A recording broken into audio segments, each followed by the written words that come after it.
we as musicians, we're kind of now at the mercy of a computer that isn't just made for music production. You have to be very careful about making sure that the technology is going to serve the right purpose. And going back to the 2000s, early 2000s with streaming and MP3s and this kind of thing where, became something that allowed music to be shared all over the world. And, that was, fantastic for music consumers. Now, in hindsight, it has been something that hasn't worked out so well for just the business of music. Welcome to the One Planet Music podcast, where we explore the role of music in an ever-changing world. As a listener, you'll gain motivation, inspiration, and practical knowledge from fellow musicians and music professionals who are making an effort to perfect their craft while having meaningful impact. I'm your host, Daniel Rinaldi.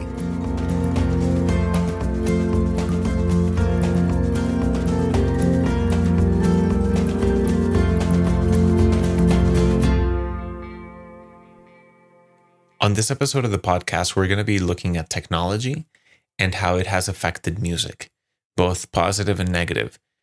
We can obviously see how music has inspired technology and technology inspired music, but also even how sometimes how technology advances so quickly that we lose track, and it can actually have some consequences on music or musicians overall.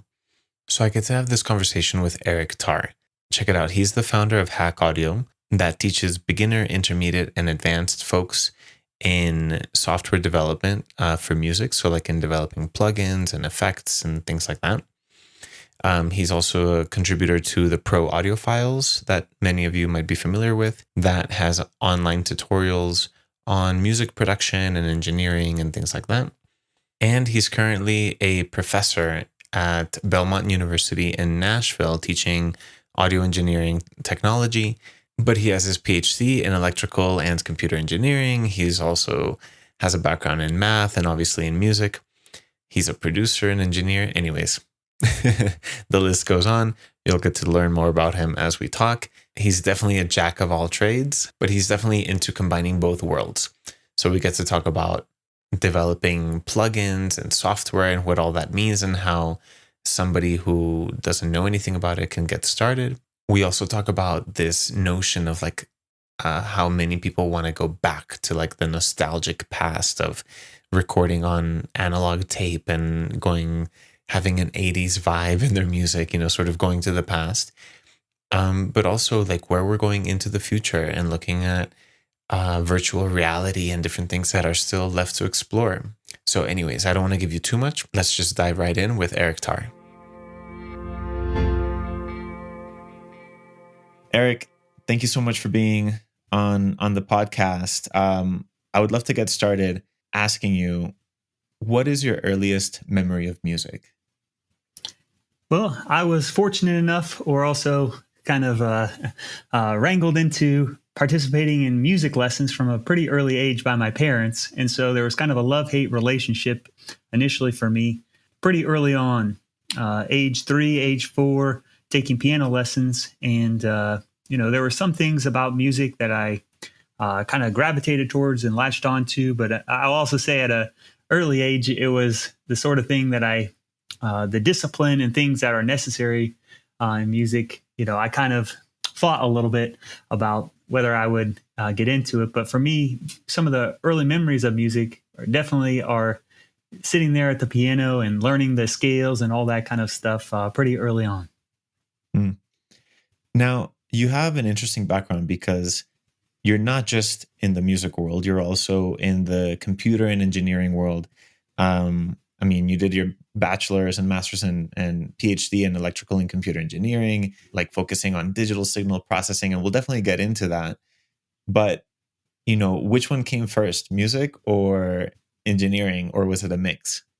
I would definitely say music has always been the thing that motivates me and my true passion for things. As I was growing up, going through high school, thinking about what I wanted to study in college and ultimately have a career in, I was fortunate enough to have a family member, an uncle that had a background in electrical engineering, and he would work on taking apart old tube radios and modifying them, putting them back together. And so he and I took on a project to take apart a old Fender Bassman guitar amplifier. He did most of the work, and I kind of watched him, but it really gave me this inspiration to try to look for ways that you could combine your interest in music and things that are more technical, whether it be hardware and circuits, or then also I discovered software and became interested in that. But ultimately, the things that interest me the most always come back to music and creativity and those sorts of things. And so tell me a little bit when more of like the technical aspects started coming in. I mean, it seems like early on, if you were taking apart a tube radio and amplifiers, you were already, I mean, that's part of it, right? I mean, that's getting behind sort of like the tech of music, knowing how some of these tools and gear, how it all works. But how did you decide, let's say, instead of studying music per se, how did you get into computer and software and electrical engineering? Sure. Well, I would say that part of it was almost by accident. That when I decided that I was going to go to school and study electrical engineering, I didn't really know what electrical engineering really was. I just kind of thought, okay, this is sort of where there are some things that overlap with audio that I could learn about and study and maybe get into building guitar amplifiers and those kinds of things, which, for better or for worse, I didn't actually end up learning much about when I was in college, but I did kind of get steered towards getting into more computer programming and software development and how you can create musical effects, audio effects in computer code. And so that became the thing that I ended up focusing the most on.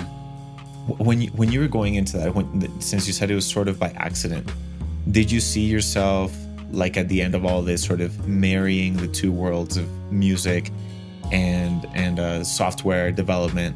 Did you always see them as like, I'm just going to always marry them, or or were they sort of like parallel paths that eventually came together? Yeah, I mean, I think that was my ideal ultimate goal, would be to be able to put all those things together. At the time. Just the way that my education was structured, it was very much separate paths that I was on, where I would try to learn some things about music and audio recording and some of those things, and then separately be taking a class in the computer science department on programming that had nothing to do with music. And so for a long time, it was the case that I was just pursuing these things separately and trying on my own to try and put them together. But it definitely wasn't the case that, from a practical perspective, that I was doing much related to music and audio while I was doing a lot of the other technical things. It wasn't until several years later that some of the things started to come together more. And now, so you're originally from Ohio, but you're currently living in Nashville, one of the music capitals of the world for sure. Is the move to Nashville because of music, because of it being a musical epicenter? Well, to some extent. So I moved to Nashville to take a job as a professor in audio engineering. And so it was the case that it was a nice way to put together all these interests that I had. And the fact that Nashville is very much a hub for music and audio and those kinds of things only added to it. So it's kind of a combination of things. Got it. All right. So let's get into it a little bit. Eric, you have this project, which is a website and a book called Hack Audio.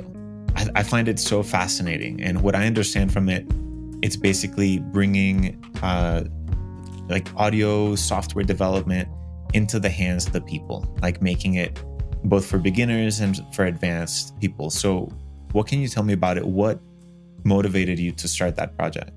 Sure. So I would say that part of it came from my own experience in education of not having a single resource that kind of put it all together.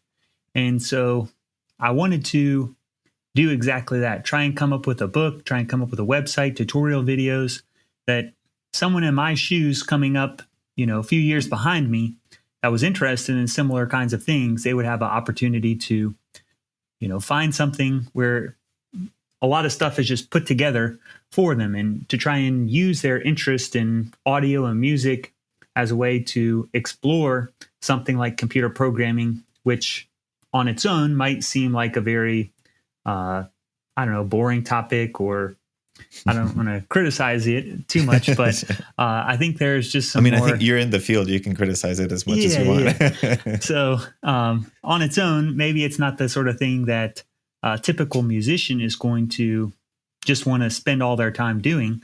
But, sure. For me, it has always been a creative process in its own right. And so, trying to help other people that harness some of the creativity, the power of computers for their own musical endeavors, I think was something that I would try to make it, relatable or accessible to as many people as possible. And, I think so that was kind of the at the very high level, what I was trying to do when I set out to create these resources. And part of it was also just because I taught classes in this area. And so I wanted to have a good resource for my own classes. So that's kind of the long and short of it. Why do you think it's significant for more and more musicians or people in the music industry to understand computer programming and software development? Why not, just software developers focus on that? Like, why would musicians and people in the music industry want or should get into software development? Yeah, I think there are some benefits, even from a musician standpoint, in terms of being able to use the tool of a computer that's so central to so much of the musical process now, to be able to use that in the most efficient way, in the most powerful way possible, in terms of just learning some of the technical details about how audio is stored on the hard drive in computer memory, how it's going to be processed, some of those things. The whole idea is so that you can take advantage of the software in the way that it's most intended to do. It's obviously not necessary, but I think there's just some creative control that you can take over the entire process if you are being able to use a computer in a different way. Mm-hmm. I think is ultimately what it's all about. So I think we're going to be stating the obvious here, but we know that computers are now an essential part of music making. They're everywhere. But let's go into a little bit of detail as to exactly where, because I think people might even be surprised to the extent, it's not just the laptop or the desktop that is operating like the software, the recording software, the DAW, the digital audio workstation to record music. It goes much deeper, right? So what are some other elements where computers or software development is being used, and like the different types of equipment that it's in? Absolutely. So you can kind of look at it from all the way from start to finish and see that digital technology is taking over just about every aspect of it, from the part of just creating the sound to begin with. So from synthesis, there's a lot of synthesizers now that have some component of it, or the entire thing is done digitally. Certainly, we still have conventional instruments like an acoustic guitar or an electric bass or drums or things like that, but it's not unheard of for people to supplement those things already with recorded digital samples of drums that go along with your acoustic drums and that kind of thing. So even from the part of just creating the sound up to where you want to process it and add audio effects onto it and record it, almost all that now is done digitally with the computer. And sometimes it's done with dedicated effects that are done digitally, like a guitar player might plug into a guitar pedal or a guitar amplifier that has a digital processor inside of it that's going to do something to the signal. So it doesn't necessarily just have to be a computer, but certainly that's become the primary way that it's done. And so behind all of that equipment, or inside of all of that equipment, you need people like you and people like your students. Is that right? Absolutely, absolutely. Yeah, every single audio company, from Apple to Bose to Mackie and pro audio companies, consumer audio companies, they all have computer programmers at this point helping in some aspect of the product that they're trying to create. Hmm. Have you ever thought about, Eric, where we are in the timeline of music technology? And so what I mean is, like, going back to, the 1800s, when like the wax cylinder was just out and we were just getting, we were able to reproduce music. We'll record it first of all onto wax and then reproduce it. I mean, there might have been some more instruments before that helped us, but obviously over the years this has developed into many different technologies that have allowed us both to record and reproduce music, and getting it more into the homes, right? So it's taken music from being like a live experience where you would go and watch a person play, or maybe if you're wealthy enough and you had a piano in your room or in your house, or in some sort of instrument to play in the home. But now obviously music has become something else. I mean, literally, you can't escape music at all. Absolutely. And how would you describe this sort of evolution of technology and where we are right now based on where it started? Yeah, I think, well, in the grand scheme of things, thinking about recorded music and the technology around it only really existing for a little over 100 years of human history is pretty remarkable for how far things have come. Certainly, music as an industry has benefited from a lot of technology that's just been developed more generally for telecommunications, for just computing in general now. And so because of that, the music industry has kind of been able to ride the wave of some of these things to the point now that, the price of technology has gone way down compared to what it was even 20 years ago, making it more accessible for more people. The tools are more powerful and give people, the opportunity to supplement their own skills that they have. Maybe they can play the piano, but now they can make their piano sound like drums and guitar and maybe even someone singing. And so you can take, one skill that you have and expand it and be able to create, music that sounds like an entire orchestra for a movie or things like that. That it's just, you kind of have to marvel at what's possible now and just think about, well, in the future, the sky's the limit, I guess, in terms of what people are going to come up with. Do you ever kind of sit back and think about that? Like, where, early on, audio engineers would wear lab coats, these white lab coats, and literally were these scientists, this sort of quote unquote stereotypical scientists, creating some sort of Frankenstein, behind glass. And it was, and it just, how it's evolved has been, now this is a science that can be produced from the home, from anywhere, from your phone. And where do you see yourself on that spectrum, so to speak? Yeah, well, I think it kind of has been a give or take kind of relationship with musicians that are, maybe more creative kinds of people that want to focus on the music, and then, having technical people that, wear their lab coats and do that kind of things. But I think where really a lot of the innovation and advancement can come from is people or teams of people that know all those different kinds of things. I think of maybe as one singular person that was very important in the history of music as Les Paul, someone that was extremely talented as a musician, but also very technical. And the amount of innovation and things that he was able to contribute to the field was enormous. And so, I hope to play nowhere near the part of Les Paul in the field. Because, I mean, he came up with the amplifier, right? Yeah. I mean, he was... I think people would know his name from the guitar, the Les Paul guitar, but I mean, it goes back to the amplifier. Absolutely. So he was someone that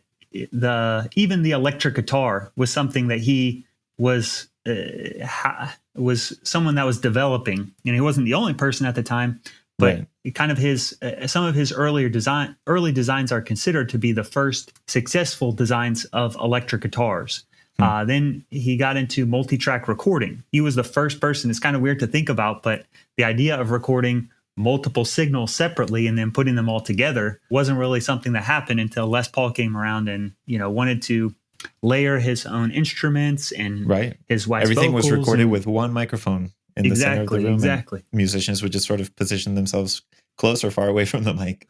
Yeah. So these kinds of what we think of as kind of ubiquitous technologies of the electric guitar and multi-track recording and how to mic an instrument and all these kinds of things, many of them kind of go back to Les Paul kind of taking the whole industry in a different direction. Speaking of historical figures important in music technology, another name that comes to mind is Tom Dowd. He was a physicist, and I mean, to give an idea of his brilliance, I mean, he was working on the Manhattan Project, working without knowing what he was actually doing and contributing to the development of a nuclear weapon, until he decided to quit that, and then he was like, I'm just going to do music. And and then he became a legendary, producer and audio engineer. Came up with the faders. I think that's a great example of how to use knowledge for actually betterment of society rather than destruction. So that's a good case in point right there. Yeah, and I don't know, I think you mentioned earlier, when you mentioned computer engineering, and you sort of alluded that it could be some boring stuff, so to speak. But here's an example of how you can take, quote unquote, something boring, but then essentially it can be something so important, not just for an industry, but for the whole world. Yeah, definitely. And I think it's just a matter of, trying to see things through the right lens to say that, you can use your knowledge and your ideas for working on the Manhattan Project, or, turn it to working on Eric Clapton or, other kinds of artists. And the brilliance is there no matter what you're doing. It's just a matter of, all right, I want to take my ideas and, the output that I create, move it in the direction of doing something positive. Definitely. So tell me where Hack Audio is at right now in terms of its reach with its students, or I don't know if you want to call them the students or clients, what they would be, but or users. What kinds of things are they developing, or maybe are you teaching through Hack Audio?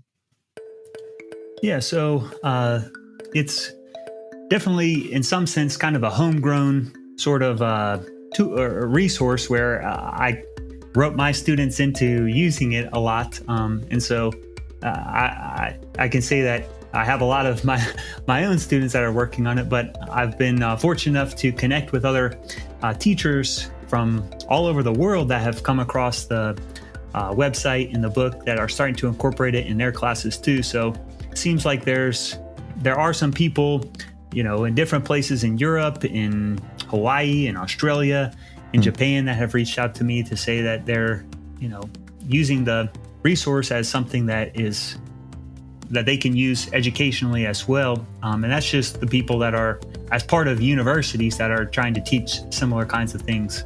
I've also connected with a number of people that have just found the blog and contacted me about it on their own, since it's just available publicly. And there's people that are just starting out as hobbyists that maybe want to have a career and shift gears to put together some of their interests in music with this whole other world of software and computing, to other people that are, working in the industry right now as professionals that are just developing some particular software that they need to look at a very specific way of doing some audio effect or something like that, and come across the blog that has a video about it. So the primary things that I focus on on the blog are different kinds of audio effects. So how you could get your computer to create the sound of reverb is just one example, or how to have your computer create an echo effect or distortion effect.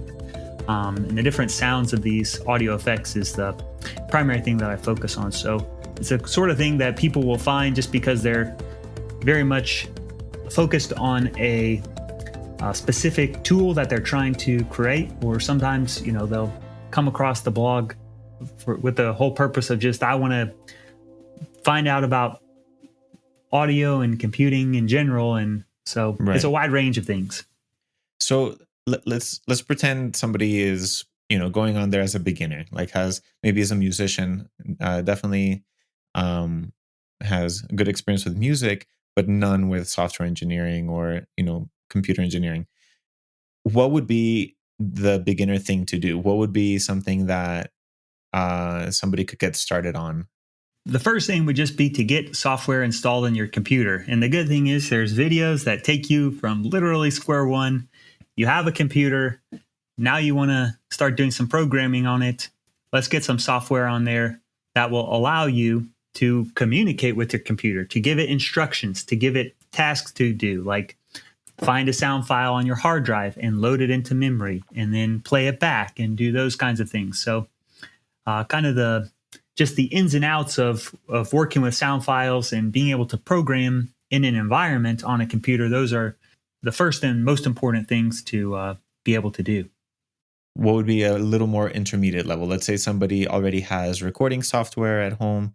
They're used to using from like GarageBand or Audacity, these sort of basic and free software, to maybe, some that are paid, whether it's Logic or Pro Tools, whatever it may be, and where you can insert plugins. And I think this is what you were referring to earlier about creating like the reverb or echo effect, would be more in the form of a plugin where you could put into the software to like enhance your audio, right? So let's say somebody has some experience with that, like recording and editing music. What next step could they take to understand more about computer, and software development in their music?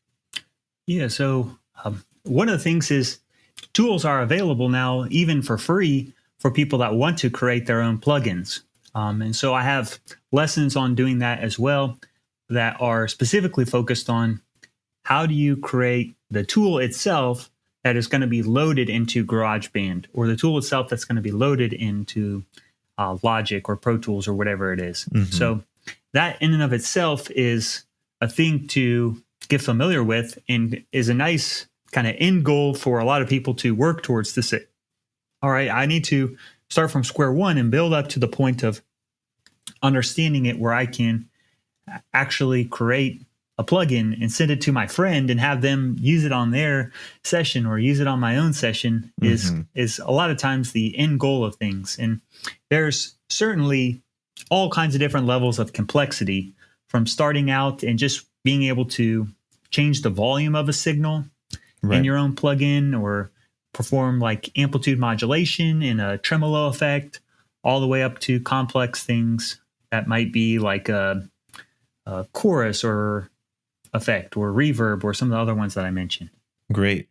Now, right now, Eric, there are thousands of plugins available for free and paid online. I mean, it's really overwhelming. I'm one of those people that gets really overwhelmed by like the amount of like tools and technology that are just out there and that you can use, and really amazing stuff.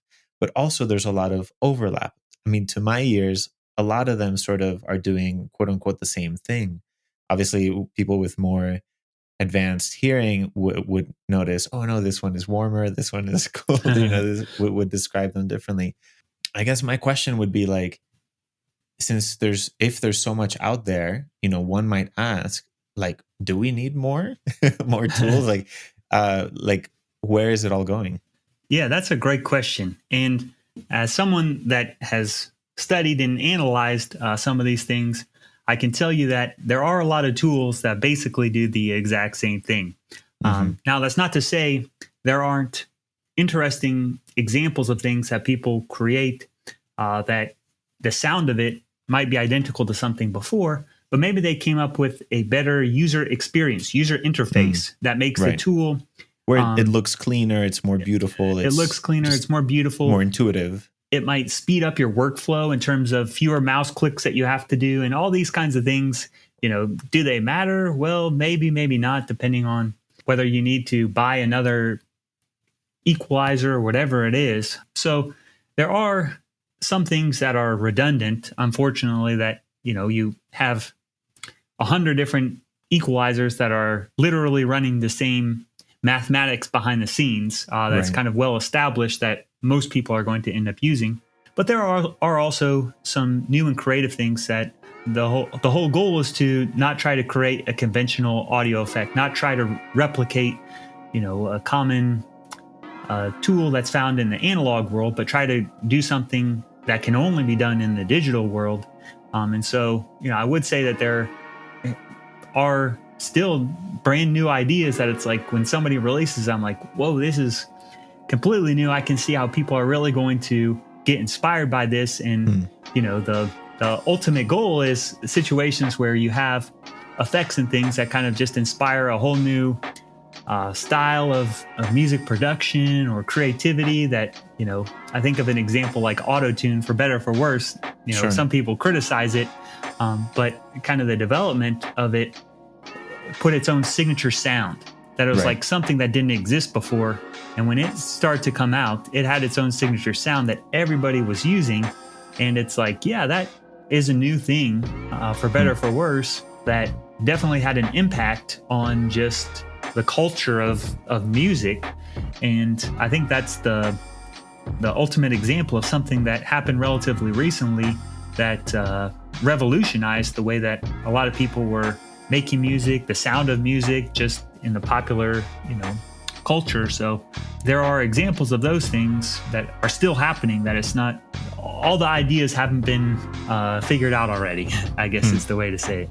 Yeah, no, that's interesting. I think it's easy for me to think like, what else is there left to explore? Because it seems like there's been so much sound exploration. And if you look back, let's say to when we had vinyl, it was hard to get a lot of low end, that bass. Yeah. And then eventually people figured out how to get more bass, and that was like revolutionary, like with R&B and like Motown, like this sort of like really bass driven music. And obviously now we have an excess of bass. Bass is like dominant. You can't turn on the radio without your subwoofers just going crazy, wanting to jump out of the car. So, like, what do you think is next? Obviously, my thinking is limited to say like, oh, what else is there left to explore? Obviously, there's always more to explore. But since you're inside, you're behind the curtains, what insight can you give me and the listeners? Like, what do you think is left, or what would make you excited to hear? Yeah, I think there's always going to kind of be the ebbs and flows of stylistically things in music that become popular. And then when they're popular for so long, somebody else has got to kind of come along and try something new and different. And then that becomes kind of the dominant aesthetic and some of those kinds of things. But in terms of where things are going, it's obviously impossible to anticipate. But sure, I can say a technology that is at least given a lot of attention and resources right now is virtual reality, augmented reality. Right. And it'll be interesting to see how much that really takes off. Your guess is as good as mine. I wouldn't say that it's a guaranteed thing, but there is a lot of attention to it right now, and it will kind of just be the case. We'll see what happens. Is it going to dramatically shift the way that people are making music and consuming music? Who knows? But it has the potential to do something if it can be done properly, where it's really an immersive experience. Now that most of the world at the time of the taping of this podcast is reeling from the pandemic, and you can't go out to a concert right now, it's kind of a great opportunity to create these experiences that you are only doing virtually. It kind of comes down to, in my mind, is there an artist that's going to make a compelling experience that then everybody tries to replicate?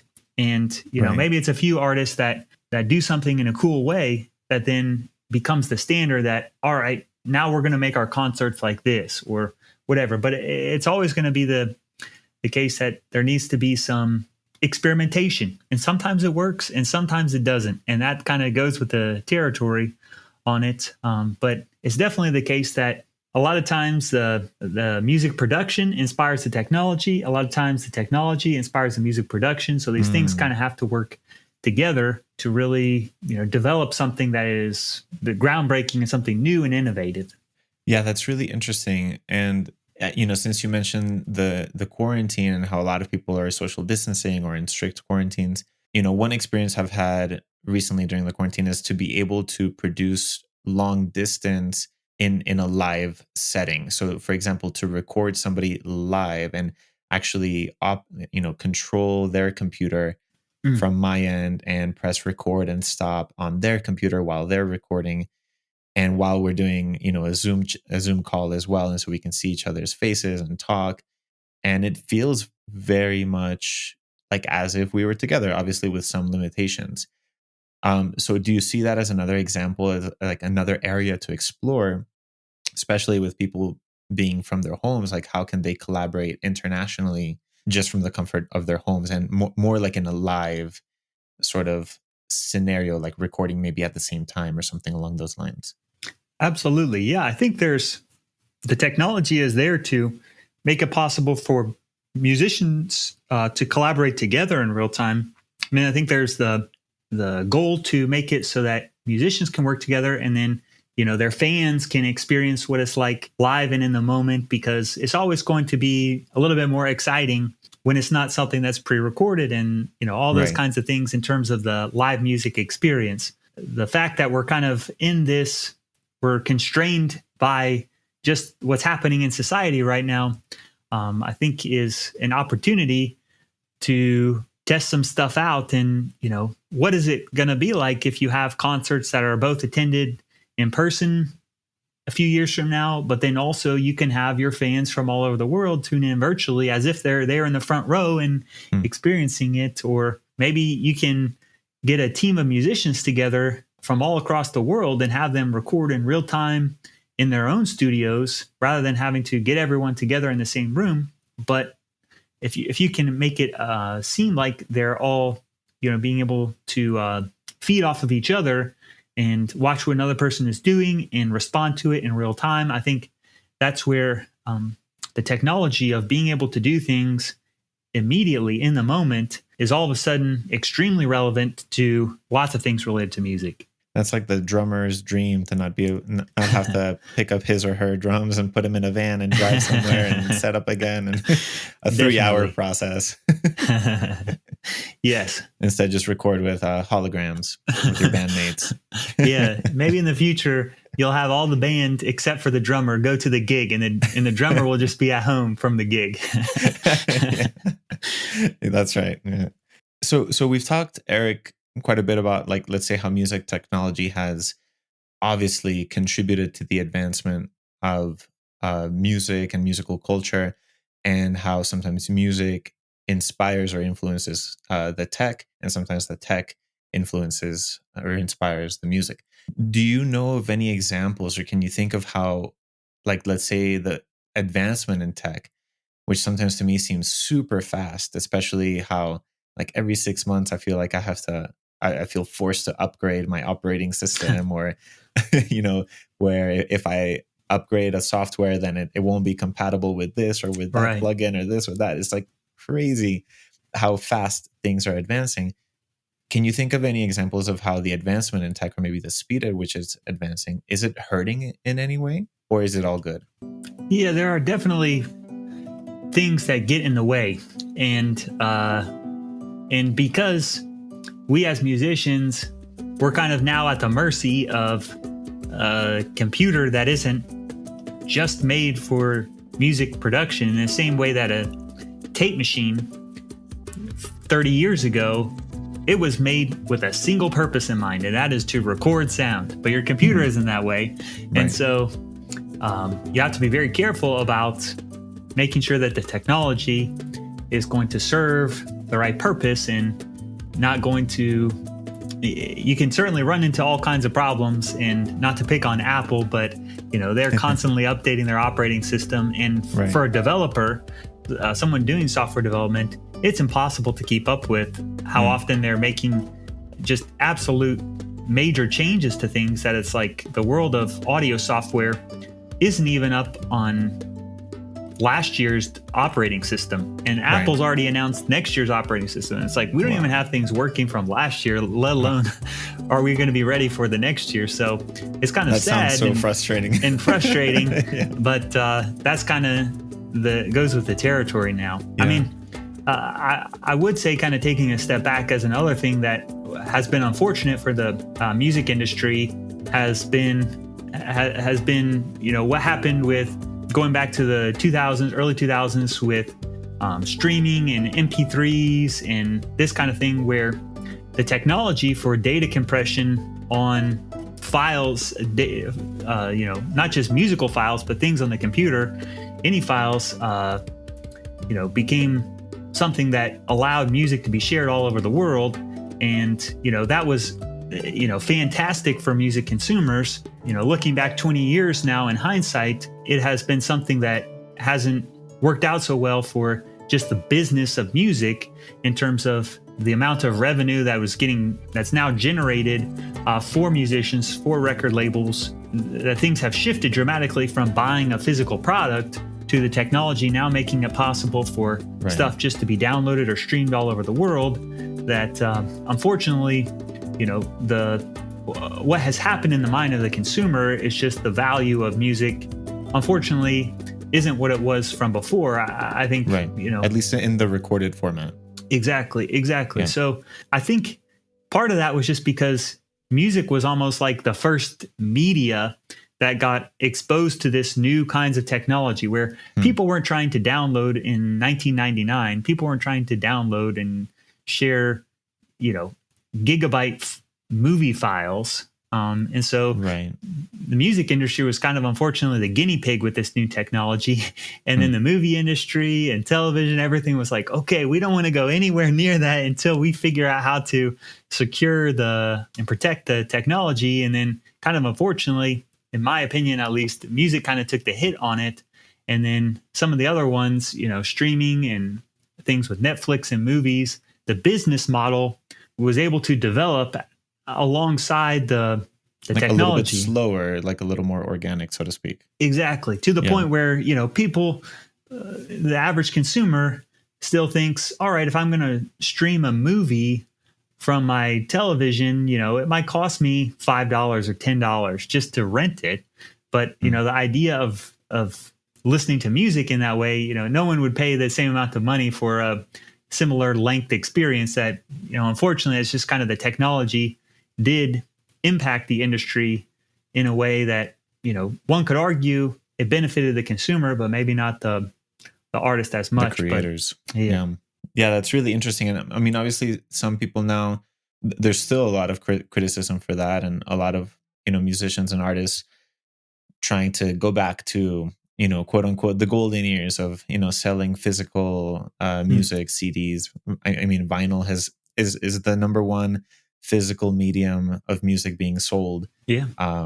There's this sort of nostalgic feeling. Even cassettes are, have been coming back. But I think it'll only go so far. I don't think I don't think it'll continue to expand, to the masses, so to speak. But in my mind, I could be wrong. The big thing is, like, how do you, as an artist, as a musician, how do you craft a listening experience for your fans where it's something that they can engage in? I think one of the beauties of listening to vinyl is not as much about even the sound of it, as much as it forces you to sit down. You sit on the couch, you have a hi-fi headset or a hi-fi stereo that you have in your living room, that you're forced to the experience of, I'm going to focus on the music for now, right now. And so, I think that is the beauty of it, but something that, musicians and artists and creators should try to tap into and say, all right, maybe we can't rely on vinyl that forces people to sit down, but how can I create some experience that people are going to want to not just put on their earbuds while they're out for a jog, but they're going to want to sit down and engage more at a deeper level with Right. the content that I'm creating. And, I'm not Kind of hard to play a vinyl while you're jogging. exactly. Yeah. So, I mean, the ultimate goal is just how do you create those experiences for people? How do you create something for your fans that they're going to want to engage in at that deeper level? And I think we find ourselves too at a very interesting time. You mentioned virtual reality and augmented reality in music, and there's even artificial intelligence where basically like Mm. music is sort of being a computer can create music for us or like on our behalf. And so there's this whole advancement and like this future thinking. At the same time, there's this bigger than ever like movement of wanting to connect with the past, of nostalgia. Mm. This whole vibe of the 80s that you hear in music so much right now. And both like in movies and in music, this sort of retro vibe.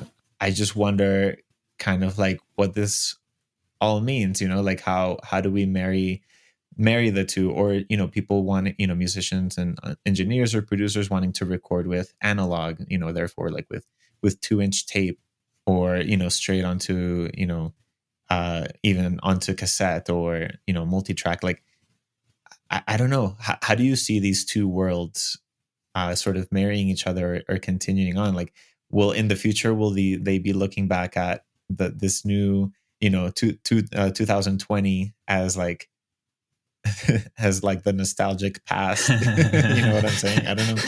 Well, in particular, 2020 is probably a year people are just going to want to forget Yeah, for that's lots true. of different reasons. That's true. Yeah. But yeah, I mean, I think there's always going to be the case where people want to have all the good things about the past, Right. but be able to take advantage of all the good things about the current or the future too, where something like recording on analog tape, it's become more of a use of the sound that analog tape imparts on the recording. But the hassle of trying and the physical constraints too, the limitations. Yeah. Some people actually like that. Definitely.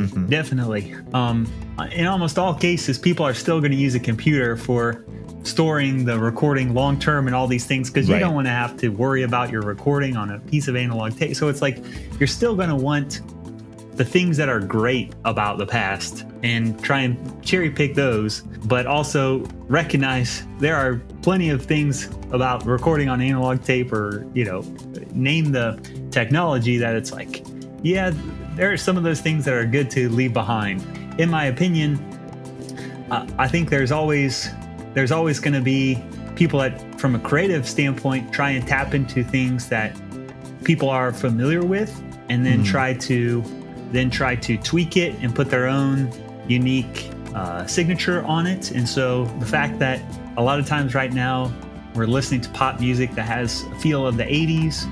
If I was a betting person, I don't think we're going to stay in the 80s forever, that we're going to get to the 90s and boy bands, Right. or something else is going to come around again. And we'll go through that as well. And it will kind of just come in and out of style. And, we'll just have to see. But, I think there are plenty of good things that shouldn't just be, sent away to the trash bin of history, that are still worthwhile to incorporate.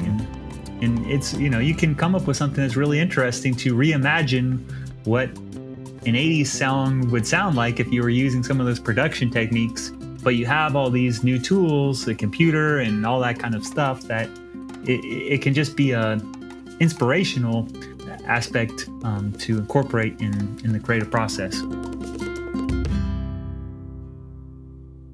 Eric, what do you think is the purpose of music? Well, I like to think of it from lots of different perspectives. For me, as a musician, I was drawn to it more for a creative purpose of making my own music. But for a lot of other people, music isn't something that their passion might be reading books or movies or whatever, but they still like to consume music. They might not want to make the music. And so, the purpose for them is entertainment. There's nothing wrong with that. For some people, music is a business, and, for them, it's their life and their means of supporting their family and doing all those kinds of things.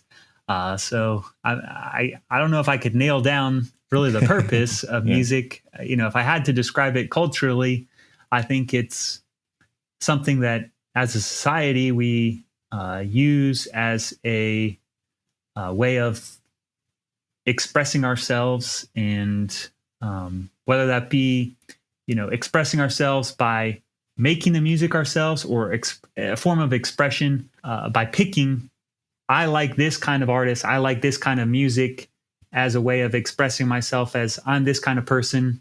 I like country music, or I like hip hop music, or I like, it's all just a Mhm. form of expression. Beautiful.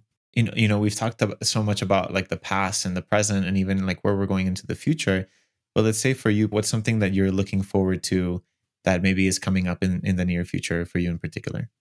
Oh man, that's a great question. I don't know if I've got a great answer on that. I'm in the moment currently just trying to focus on this next school year as a teacher, and that seems like an completely uncertain thing Right. that is difficult to know how it's going to go. But to try and come up with something, I guess, more positive that I'm looking forward to. I am in the process of releasing some new software and some mobile apps. I can't talk about them too much right now, but I am, Uh-oh. just from a development standpoint, excited for those things to be done. And so from a developer's perspective, it's always nice, you've worked on something for a year, 2 years, sometimes even 3 years.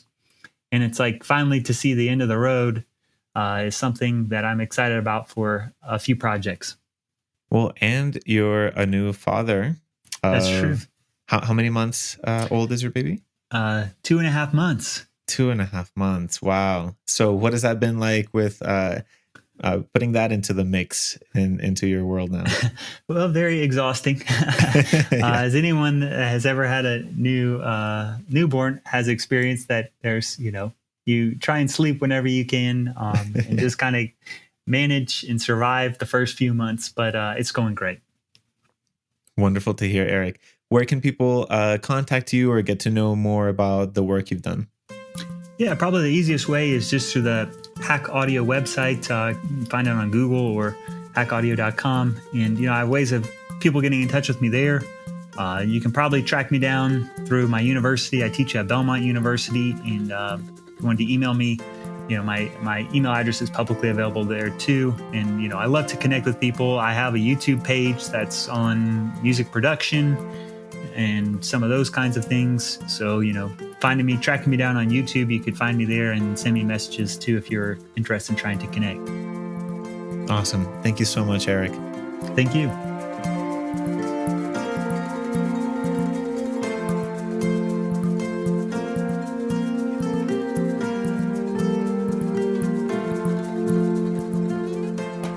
Thank you for listening to this episode. I hope you enjoyed it.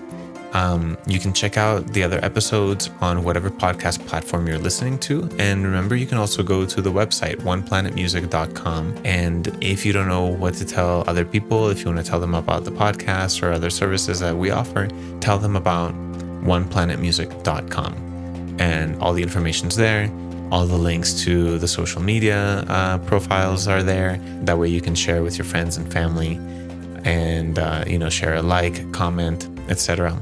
All that good stuff you need to do. But definitely, I want to hear from you. I want to hear your thoughts, your comments, and questions about the topics we've been talking about on the podcast, and also what you would like to hear. And if you're really loving the podcast, please go to Apple Podcasts and give a review and a rating. It helps a lot, and it puts the podcast in front of other potential listeners, just like you. That's it for now. I want to send you a lot of love. Take care.